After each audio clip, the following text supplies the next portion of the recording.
I should have burned that map the moment I touched it. If you stay with this story to the end, you'll understand why I still wake up hearing the scratching of nails on wet wood, and why I'll never again accept a job that begins with a man asking for silence instead of proof. Because the truth is, what we carried that night wasn't cargo. It was a mistake waiting to be punished. The job found me in Cartagena, on a night when the tavern smelled of sweat and spoiled rum. I'd been a navigator all my life, first for the Navy, then for men who preferred their business unseen. I'd changed ships, names, loyalties, but the sea stayed the same. Patient, merciless, always hungry for fools. The man who approached me wore a coat too heavy for the climate and gloves too thin for his profession. He placed an oilskin-wrapped map on my table. No name, no explanation, just a single sentence. Bring this to the Isla de las Sombras. Burn it when you arrive. The map was old, too old. The ink looked like dried blood, the edges frayed, and the coastline sketched with the trembling precision of a man who didn't want anyone else finding it. I should have refused, but the coin he offered could buy a new ship, maybe even a new life. Greed makes cowards brave. By dusk the next day, I was aboard the Maria Fortuna, with a crew of 7 hardened men who didn't ask questions. They knew only this: we had to deliver a map. Simple, harmless. Except simple jobs don't come with rules like no lanterns for 3 nights and never sail directly toward the island, only circle. The first warning came when the compass spun, not lazily, violently, like a trapped bird beating itself against a cage. The helmsman swore, the crew muttered, and I felt the first shift in the air, that subtle tightening, like the ocean holding its breath.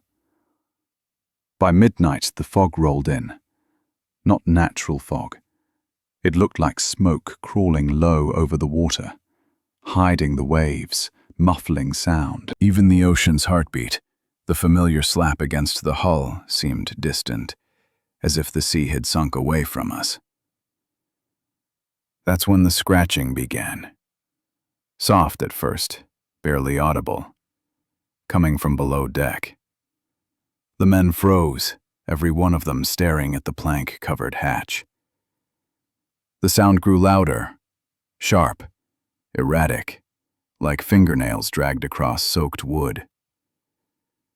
We'd taken nothing aboard except supplies and that cursed map. Nothing alive, nothing with hands. Yet something scratched. I ordered the men to stay away from the hold. They obeyed, mostly.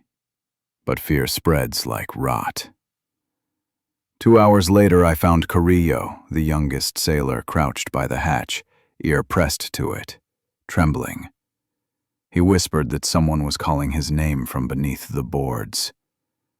No one believed him, or pretended not to. But by dawn his bunk was empty, his boots still at the foot of the bed. Not a splash in the night, not a sound. Just the same scratching, now slower, heavier, as if whoever was below no longer needed to call. The men blamed the fog, the cursed island, the map. Me. Still we sailed on. On the second night the fog thickened to a wall. We could barely see our own bow. The waves felt wrong beneath us, too calm, as though the sea waited for us to come closer to something it wanted us to touch. At one point, I felt the ship jolt. Not from striking a rock. Something brushed us, something long, smooth and heavy that slid beneath the keel like a hand dragging along a coffin lid. The men panicked, shouting, crossing themselves, swearing the water glowed beneath us. I held the railing and stared into the milky fog, heart pounding. Then I saw it. A silhouette. Not a ship, not a whale. Something drifting. A small rowboat gliding through the fog toward us without oars, without movement, as if carried by invisible strings. In it sat Carrillo, back to us, head tilted unnaturally, hands folded in his lap like a child listening to a bedtime story. We didn't bring him aboard. Before we could even lower a hook, the boat drifted past us and vanished into the fog as silently as it came. I felt the ship groan as it scraped something beneath the waterline. Not rocks, not sandbanks. Something soft. Something that moved when touched. The bow dipped once, twice, like a heartbeat pulsing through the planks.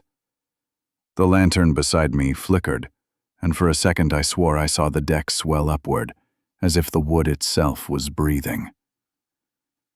The island drew closer without the sails shifting, without the anchor lifted, without a single order given. It pulled us in with the slow inevitability of a tide made of hands instead of water.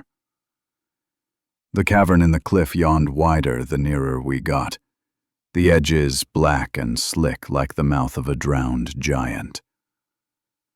The map in my hand throbbed again. Not warm this time. Cold. So cold it felt like frost creeping into my bones. The ink shifted on the parchment, lines bending, reshaping, narrowing toward the cavern. The coastline on the map didn't match what I saw around me. It matched what I was being dragged toward. Behind me the sound grew louder, not just scratching anymore. Pressing, pushing. A chorus of limbs dragging along the underside of the hull, like something climbing the ship from below. The mast trembled. The ropes tightened on their own. Every plank had a voice now, and all of them whispered the same intention. They wanted land. The fog peeled away just enough for me to notice that the water around us wasn't rippling like normal seawater. It pulsed outward in rings, rhythmic, slow, like the breathing of a massive creature lying just beneath the surface. Each exhale rocked the ship. Each inhale drew us closer. I glanced toward the lifeboat. Half the crew had tried to escape. None had returned. Their screams had faded fast in the fog. Too fast for drowning. Too fast for any man-made fate. The ocean doesn't silence that quickly unless something is already waiting beneath. I tried again to burn the map. I pressed the parchment right against the flame. The fire avoided it, bending sideways like a candle flame dodging wind that wasn't there. The edges refused to curl. The ink refused to blacken. Something wasn't written on this map. Something was living inside it. The cavern entrance loomed over us now, swallowing the horizon. The air grew colder the closer we drifted, as if the island exhaled its rot straight into our lungs. I felt the boards under my boots soften, warping ever so slightly, like skin blistering under heat.